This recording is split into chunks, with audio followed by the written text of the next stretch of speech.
Sierra Leone is a very needy country, both physically and spiritually. As you see the children with the smiles on their face and the joy in their hearts, your heart breaks for them as you see the devastation they live in. And since we know that only 19% of the children right now are able to have an education at all, we're providing Christian education for them through the 14 schools that we have. Muslim parents are eager to send their children to our Christian schools because we give an excellent education and the children come ready to learn. And this is a way that we can share Christ into the family.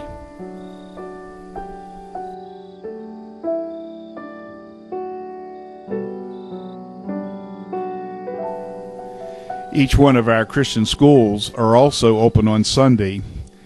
We invite the children to have their parents come with them for church services, and this is another way we try to reach the whole family for Christ.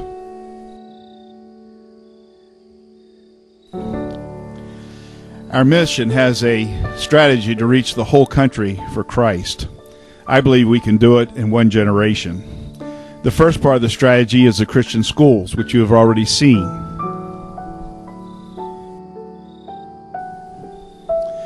The second part of the strategy is our churches. We have 50 churches spread throughout Sierra Leone, where these are lighthouses in Muslim villages and towns whereby the gospel is being proclaimed. The third part of our strategy is medical missions. As we have done in other countries, we have seen that physical needs are a way of reaching every man, woman, and child for Jesus Christ. The Mokanji Hospital is going to be a pivotal part of our strategy to reach the whole country for Christ.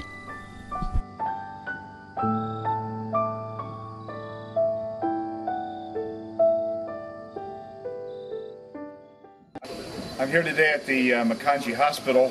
We've just had a wonderful week of opportunities in this area. This hospital was given to Global Outreach a year and a half ago in September 2007, and 3 Paramount Chiefs have allowed us to have this property. And we now have a team from another mission coming, and they have architects and engineers, and we have the opportunity right now to rehabilitate this hospital. They're going to give us a site plan, and then they're going to phase in the various ways that we can go forward step by step to rehabilitate the whole hospital. The Lord has really been blessing us a lot this week. We've had lots of good interaction with the local folks, and they're so excited about this hospital once again becoming operational. And today we had Dr. Joe Harvey come from the Congo, and of course he's already done this for us down there, and he's going to lend his expertise to this project. And also Dr. John Look has come with Judy, and he's our Director of Medical Ministries. And so we believe that the Lord is going to guide and direct us. We're going to have a wonderful hospital eventually as we were able to raise the funds. And we believe that this is going to make a tremendous impact on this area. We also have been looking at some water projects around this area in the various tribal areas. And we've identified several villages that have very, very poor water. And we're going to also try to not only have clean water here, but also have clean water over in these villages around about. So the Lord has opened lots of doors for us. We've had an exciting experience this week, and we're just so thankful for the great opportunity. These people really need to have clean water. They really need to have a hospital that's functioning, a hospital that will meet their needs physically. And of course, I've just had a little meeting, and we're going to have this hospital dedicated in the name of the Lord Jesus Christ. And so there's going to be a spiritual component to this hospital as well as a physical. Building relationships so that we can reach the whole country for Christ.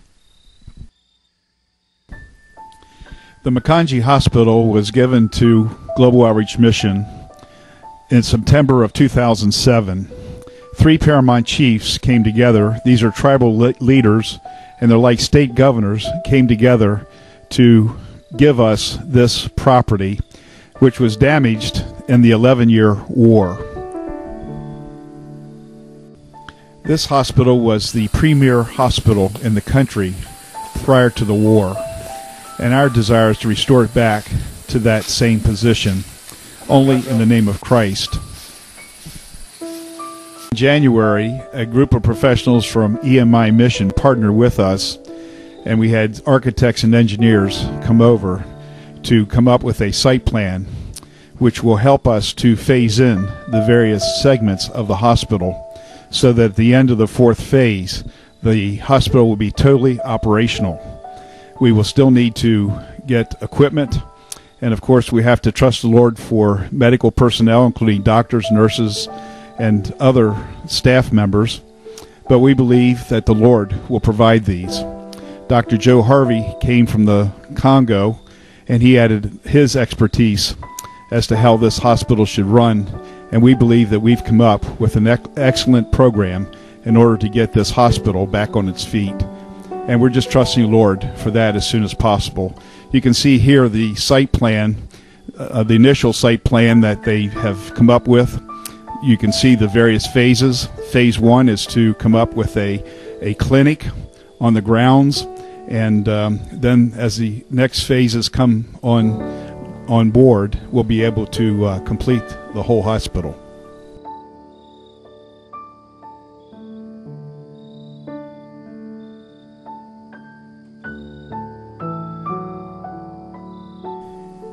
The community embraces this project. In fact, we had 2 meetings with the community while we were there, and they have a great interest in this facility being completed as soon as possible. In fact, I've heard many testimonies of people who lost their life because they couldn't get to the nearest facilities quick enough. It's a new church plant that has just been started very recently. We have a converted Muslim man who has gone through our Bible Institute. He was ordained just about a month or so ago, and now he's a pastor of a church. And the church is up to 50 people already, and you can see the number of kids that are in the village here, and you can also see the great potential for salvation here. This is a Muslim village, and we have a great opportunity here to have a lighthouse and to go forward. We also have influence into the Christian school here. The school has 150 kids in it, and we're really pleased with the progress there. Also concerned about water here, and their well dries up and they have to go get water elsewhere. A lot of people get sick here, and so we're going to try to see what the potential is for a water project in this village as well. So, Lord bless you. I'm here in the village of Mokanji, and this is a hand-dug well. It's about 25 feet deep. This is one of 2 wells in this particular village, and this is basically how they get water here. So you have to open this up, drop this bucket down. It goes down into the water, and the thing about this well is that it dries out at certain times of the year, and the villagers are forced to go down to the river, the stream, that we'll take a look at here in just a moment. You fill the bucket up, and then you just pull it up like this. Water quality, well, you can well imagine what it looks like, but this is really the only supply for this particular village, and that's how they do it each and every day. There you go. Okay, we're back here in the village, and this is the stream in which they get the water when the wells go dry during the dry season. So this is their only supply for the entire village here in this stream during later on in the dry season.